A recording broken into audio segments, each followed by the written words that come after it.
Hello everybody, Calamity here.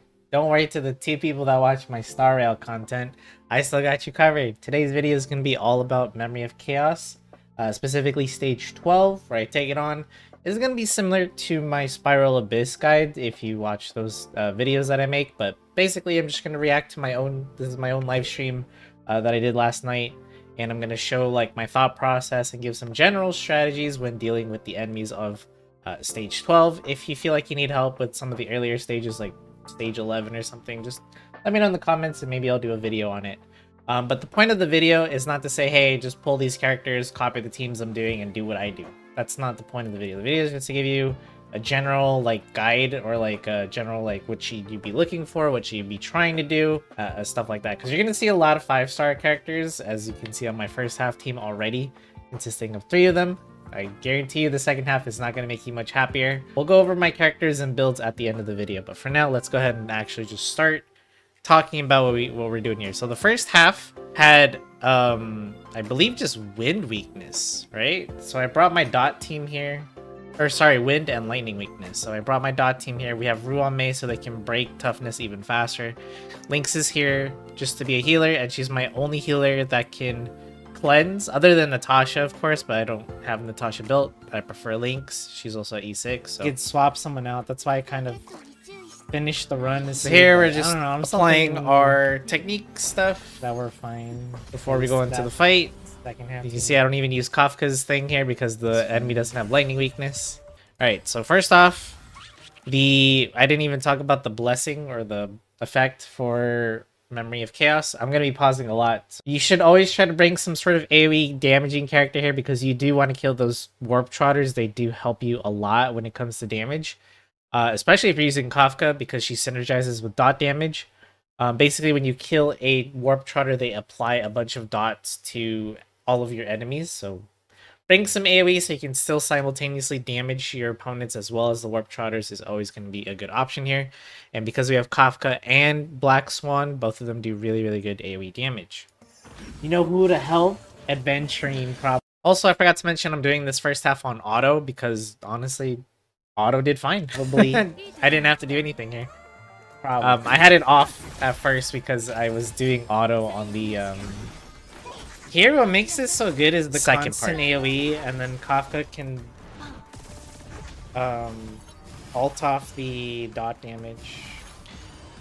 So for the first half, I don't have much to really say, other than the Warp Trotter thing, but if you do want to, like, bypass the annoying warrior ads that the dude summons, the Mara Struck guys, you can bring Pella and use her skill, and she will remove their ability to res to save you a bit of time here. Just so you don't have to deal with them again. Can't, not with Acheron so close.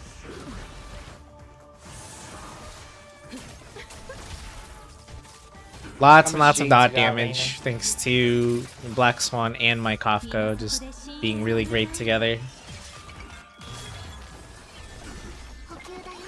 Dude, you and me have like the same amount. There's another Warp Trotter. They don't spawn instantly when you kill a Warp Trotter. I wish the Warp Trotter would carry over. That too. The Warp Trotter will not carry over. So if you damage one and thinking it's gonna be like damaged on the second half of the fight, so you can get some free dot damage early, that's not how it works. So, you know, just if your opponent is low at that point, just go for the kill. At that point, just don't bother with the Warp Trotter because they'll reset.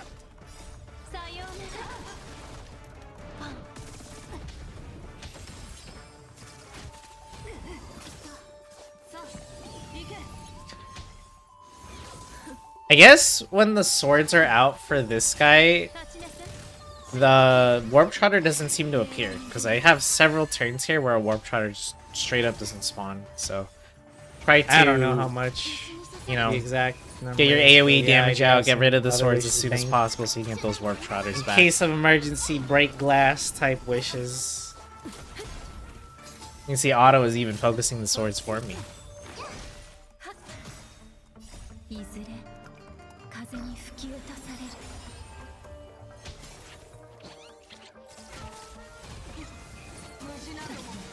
I don't know if we're doing better or worse. I think that move can stun you, so it definitely doesn't hurt to have a cleanse type healer. I use Lynx again. You can use anyone who you want. That makes it worse. Good AoE damage here from Kafka to destroy the rest of the swords and kill the Warp Trotter as well. I mean, this one's pretty much a clean wrap, as he's dead from the dot damage. I think that's the same.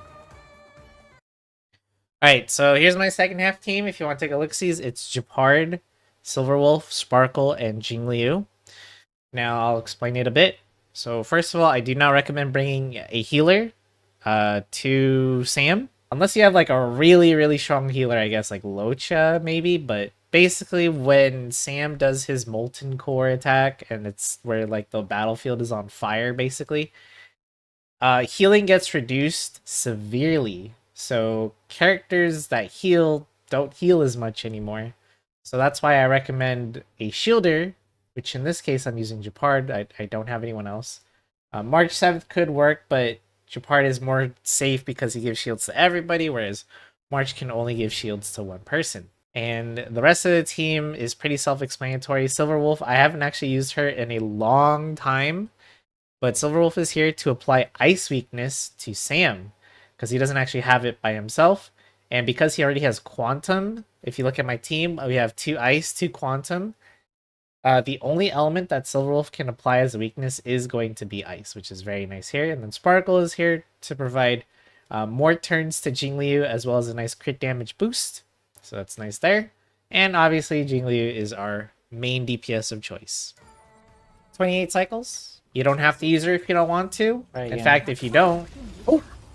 I messed up there. Let me just go ahead. Let me skip ahead to the actual run. A little misplay by me. I accidentally set off Silverwolf's technique, but that was a failed attempt anyways, and that's totally okay when it comes to MLC. You know, mix your teams up, experiment, see what works, what doesn't work. Anyways. So we go for actual the run here. Warp Trotter. Basic tip I can give for you is to always make that TV happy if you can, because when he's happy, he gives you energy, but if he's angry and he attacks, then he reduces everybody's energy by a tiny bit, but it can be very annoying. So try to keep him happy, but if you have a lot of AoE damage like I do, then it's obviously a lot harder. Then we need to go for the girl. I actually did try to auto the second half just to see if auto could do it, but the problem with auto is that it completely ignores the Warp Trotters and in favors going for the bosses or the elite enemies in this case, which is actually pretty smart of auto to give auto credit, but in these cases you actually do want to focus the Warp Trotters. Again, they give you a lot of free AoE damage. I use Jingliu and Japard to slowly break down the I forgot what she's called, this caster lady here. You definitely want to get her at the very least stunned. If you can kill her off quickly, that's even better, because she has a move that reduces your max HP. Like, it reduces your max HP by like 20% ish or whatever, but because we're using a shielder, that's health we're never getting back. We don't have any sort of healing on this team because I'm relying 100% on shields. But you still want to have some health just in case, you know, Japard's shields get broken or someone gets hard focused, right? So do try to focus her down. At the very least, break her toughness bar so she doesn't cast that annoying spell.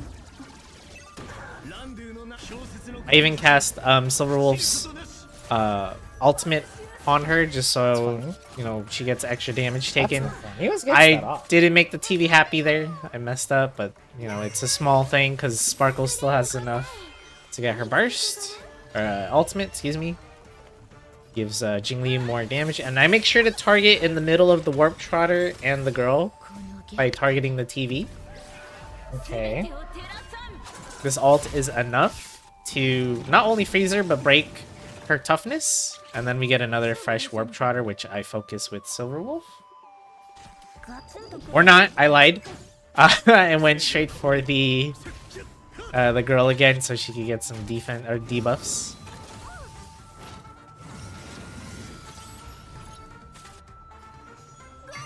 Alright, so Sparkle is only going to be buffing Jingliu. Obviously, it's our main source of damage. And then the dot damage takes care of her there. Least.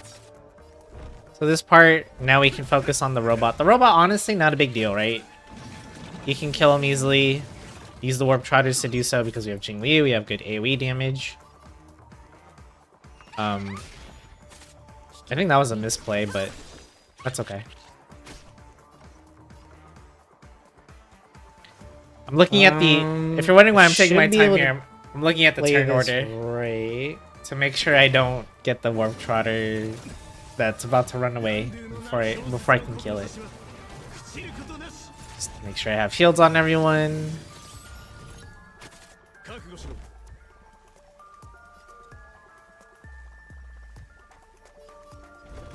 Yep, focus the robot. Just get his toughness down. Try to get Jingli her turn. Get some skill points. Get some crit damage.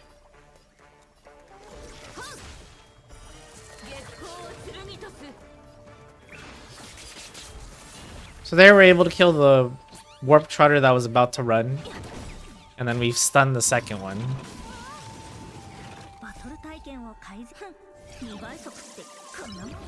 Also, sorry again that it's blurry. That's I don't just know if that was like Twitch the most things. optimal thing I could do When you like, download your thinking about VOD. it.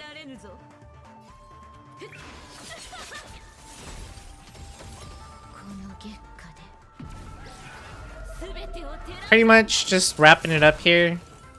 There goes the robot, thanks to Jingli's Okay, burst well. damage. So here's Sam.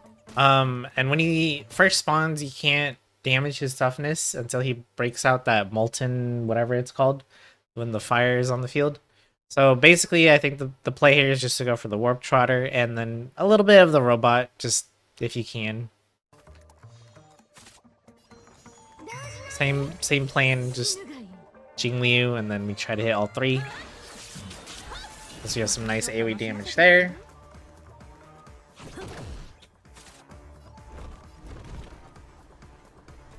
Yep, focus on the robot because he has nothing else to do. Which is fine. I'm gonna be honest though, this fight's a little scary because your characters will go down to a really low HP. Let's Mine, get I those think shields up. 2 of my characters are like at 1 HP by the end of this. Sorry to spoil, but it's scary, but you just gotta rely on those shields, man.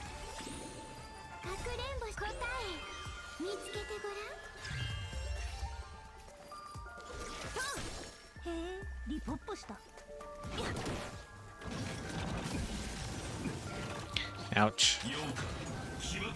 Molten Core is what it's called. Molten Core. Right, so we get another Warp Trotter here, which is we need to get actually good, but I realized I haven't been focusing on Warp Trotters enough.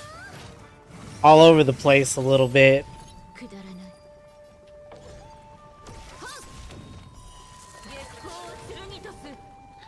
Alright, and then we're gonna be able to finish off one Warp Trotter. You can also kind of set up a chain explosion if that other Warp Trotter on the left was weak enough. It could have also died from dot damage, and then that would have also spread to the other two, so you get like double dot damage on them. Oh, did I hit the Warp Trotter? Oh, I didn't hit the Warp Trotter. Yeah, that's a mistake on my part. The ult was focusing on Sam. And I did that out of order too. Oh no. Uh-oh, things are looking bad. Okay. Things are looking bad for us. But that's another thing you shouldn't feel like you have to worry about is I don't play this perfect at all. I make a lot of mistakes. There are things I should have targeted instead. Things I should have focused on. Little things here and there, and we still got it. So don't feel bad if you mess up here and there. You can always restart, right? Okay. If you make too many mistakes. Give me back my skill points. That shield is way tankier than it looks too. I guess maybe I might be spoiled by Ruan Mei. It's funny, I'm not even all the time. more concerned about my cycles left. I'm more concerned about the fucking not dying. Sorry for the language, but it's true. This fight isn't even like am I gonna kill the boss in time? That wasn't even my worry. My worry was, am I gonna live to see another cycle? And that's exactly why Japard was such a good sustain here. So we get more shields. Don't forget, those shields can stack. So if a character doesn't get focused, they can get a really beefy shield.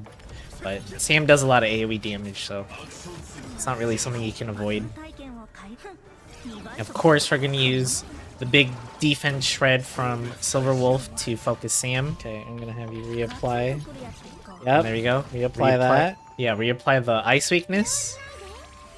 So look at it. Look at Sparkle and Silver Wolf's HPs. They're getting really low, and the Cerise are getting a little nervous, right?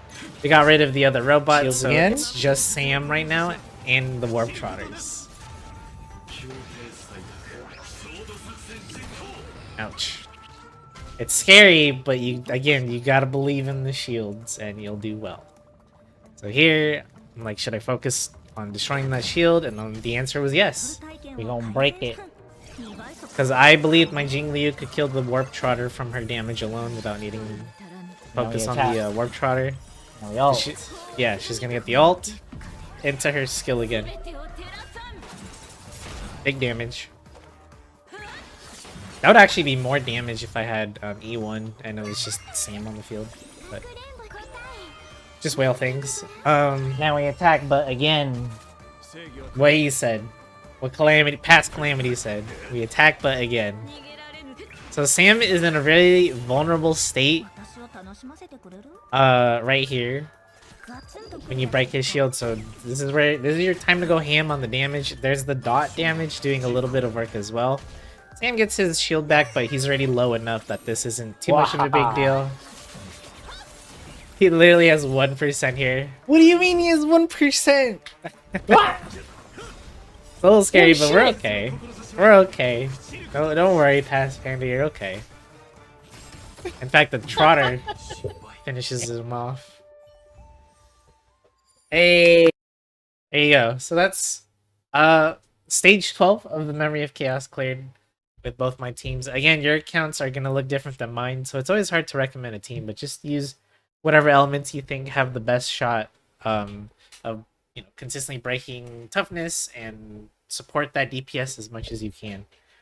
For my account, I went hard on a lot of Harmony characters, so I have a lot of Harmony characters to choose from. I got Bronya, Tingyun, Ruame, Sparkle, so that's already 4 good ones right there. You can also have Pella for Jingliu. There's like so many options you can go for. That's kind of my strategy, is boosting the heck out of one main DPS. But in the first half, because I also had Lightning and Wind weakness, I brought Kafka and Black Swan. But for the second half, hard carry Jingliu. It doesn't have to be her. You know, you could do hard carry Dan IL if you want to do that as well.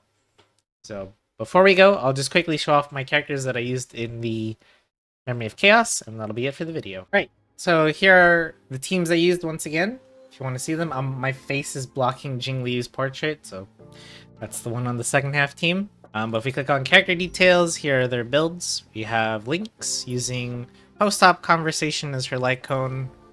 Here are her traces. I haven't gotten all of them yet. She is E6. I got her in a lot of pulls, even some standard ones. And she's using the messenger set as well as the Fleet of the Ageless set. Next up is Ruame.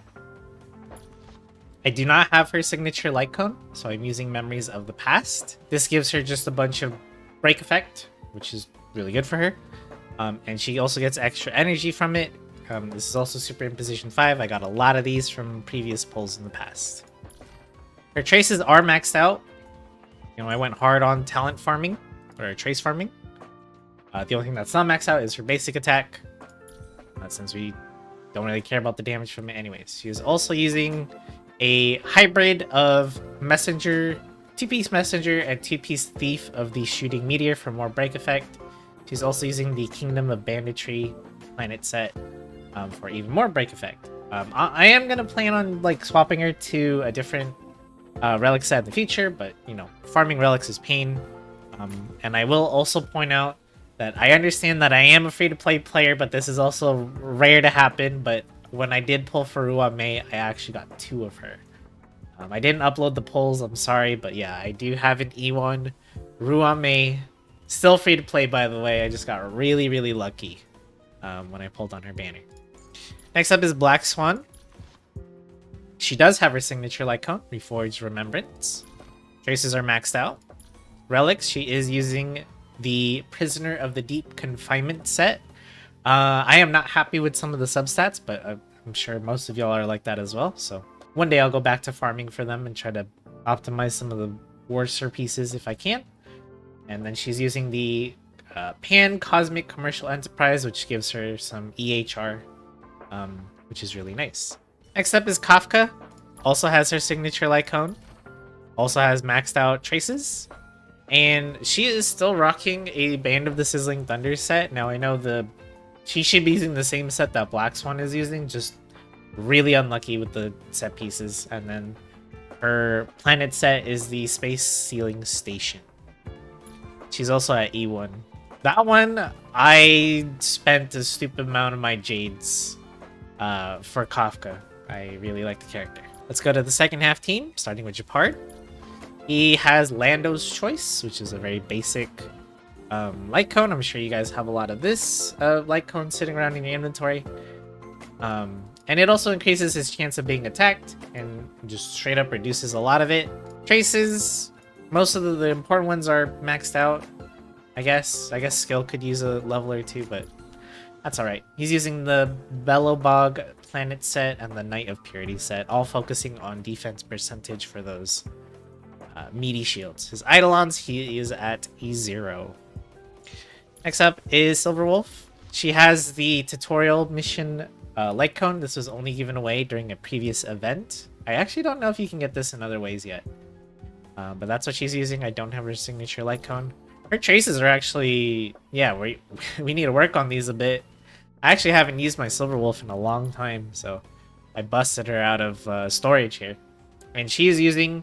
This might be a little weird, but she's using the Eagle of Twilight line set. Now, if you're wondering why that one, it's because it gives you an action forward of 25% when you use your ultimate. So, Silver Wolf is a character that should be spamming that ult as much as possible, and she'll get her turn back, so she can be basically skill point positive, or to reapply like a certain weakness and stuff like that. But I definitely do need to maybe experiment with a different artifact set in the future. Next up, Sparkle.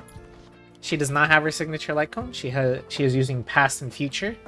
This is basically like a baby version of her signature light cone. And it just makes it so that when you use your skill, the next ally that takes action will deal 16% increased damage. So it's only at Super Imposition 1. So if this was at 5, I'd be getting a lot more. And yeah, this also goes towards Jingliu's damage, which is nice. Traces are maxed out for the most part, except normal attack. She is using the Messenger set and the Broken Keel planet set as well. So speed boost as well as effect res for her. Don't want my buffer getting stunned. She is at E0.